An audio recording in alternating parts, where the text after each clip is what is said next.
What if I told you that a peaceful military base turned into a scene of chaos in just minutes, with gunshots, a lockdown, and brave soldiers rushing to stop one of their own? And what if I added that the suspect was not an outsider, but a fellow soldier? This isn't a movie, folks. This happened for real right here in the U.S. at Fort Stewart. You're listening to the Daily Dose of Delight podcast, live from our studio. I'm Jenny. And I'm Michael, and today we're diving into a shocking and developing story from Georgia's Fort Stewart, where 5 U.S. soldiers were wounded in a sudden shooting by another service member. Before we unpack the full story, take a second, hit subscribe, tap that bell button, and stay with us. Trust me, you don't want to miss any episode like this. Here's what happened. On the morning of August 6th, Fort Stewart, home to the 3rd Infantry Division, was rocked by violence when a 28-year-old soldier opened fire on his comrades inside the base. 5 soldiers were shot. 5. Thankfully, none were killed, but all were rushed to the hospital, some in critical condition. Immediate surgeries were performed. As of now, all of them are stable. The suspect, Sergeant Cornelius Radford, reportedly used his personal handgun. The shooting occurred inside a motor pool area tied to the 2nd Armored Brigade Combat Team. The chaos started at 10:56 a.m., and within minutes, the base responded. The area went into lockdown. By 11:04 a.m., the lockdown was in place. By 11:35 a.m., the suspect was in custody. Who caught him?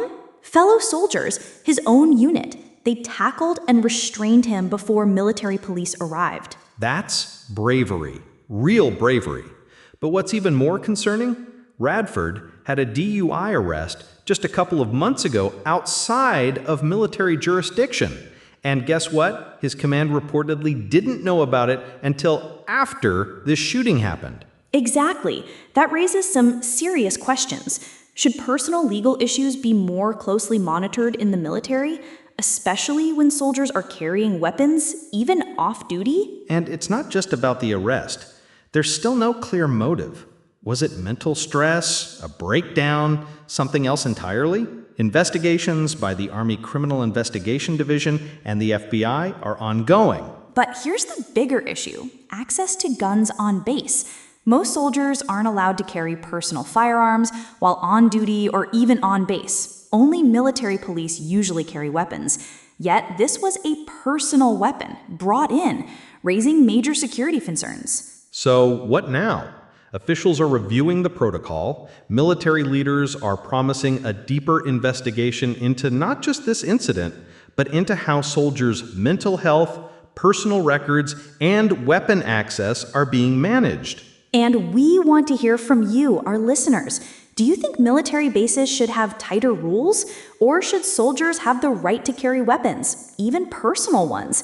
Is this a mental health oversight or a systemic failure? Let us know. Send us a message, leave a comment. We read every single one, and your voice matters here. And hey, if you're enjoying these real deep dives, go ahead and hit that subscribe button again, click the bell, share this episode, and help us spread awareness. We know this isn't an easy story.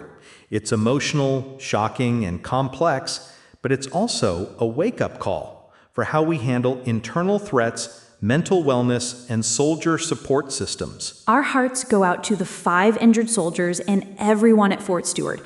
We hope for a full and speedy recovery for each of them. Their courage and the courage of those who stopped the shooter cannot be overstated. This story reminds us that sometimes the biggest battles aren't fought overseas. They're fought within, among friends, teammates, and brothers in arms. That's it from us today. We'll keep watching this story and bring you updates as they unfold. Thanks for listening to the Daily Dose of Delight podcast, where news meets heart and every story matters. Until next time, stay safe, stay connected, and we'll see you in the next episode. Bye for now. Take care, everyone, and don't forget that bell button's waiting for you. Bye.